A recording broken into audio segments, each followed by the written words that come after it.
Hello? Oh, hi. Okay, come in again. Take off your shoes, don't forget. Welcome to Ruby's Room, which is my show on the web. This is my son, out of the way. Where each week, thanks, always there. Where each week you send in a mental issue or a problem you might be having, and I try to answer your questions because this is England. We don't discuss mental issues. So I will answer your questions if you just keep writing me an email. Okay, come downstairs. So for anyone at school, college, or university, you know what's coming up now. It's exam time, and this is where you have a nervous breakdown. This is where there's so much stress, we're off the chart.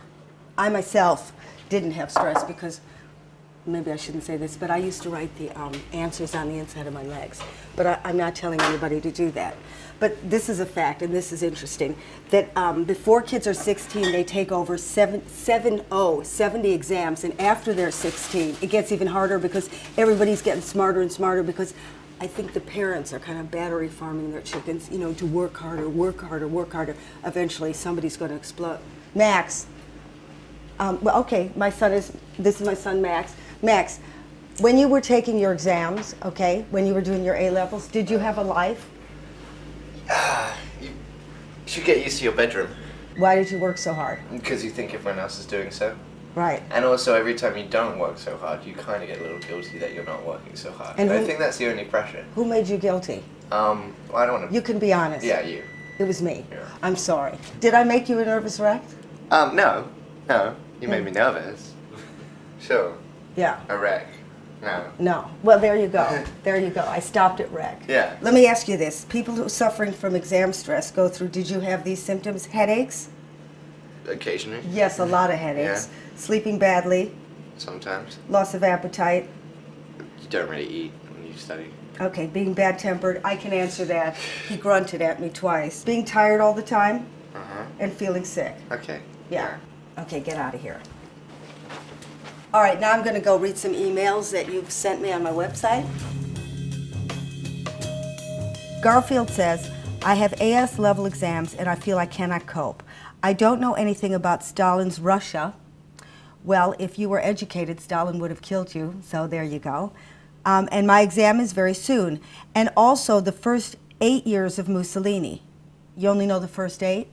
So what do you know? You know he was potty trained, he learned to crawl, and he was cute as a button. Anyway, I think you should learn about the rest of Mussolini's life. What can be done to rectify the situation? My exam is on the 2nd of June. Well, Garfield, to me, you're doing all you can. You know, I mean, what's missing here? Just ignore your parents. You know, you're clearly working. Just do what you can. You know what I mean? You seem smart. I think do the rest of Mussolini's life, because I don't think they're going to ask about when he learned to count. But I think you're doing well, and just keep going. Oh, and get a lot of sleep and have fun. Have a life. Okay, so that's somebody suffering from exam stress. They're coming to take them. So give me some advice. You have to acknowledge the stress they're under. You have to remind them that it's short term. You have to remind them to get some balance and perspective. And here's a bit of good news. Some very interesting research shows that if you take physical exercise, your brain is more receptive to learning. So they might be able to combine their studies and revision with a bit of physical exercise. And right. That's not a bad thing. Actually, and social relationships, obviously, they're important. So, although those can detract from studies, actually you do well as a parent to encourage push them and that. Say, get on the treadmill. They've got to do lots of different things. Most people, when they get into their studies, they're at a computer or whatever, tend to lose track of time. They do well to sort of put on the kitchen timer or the. And so how long should they go for? And have little breaks.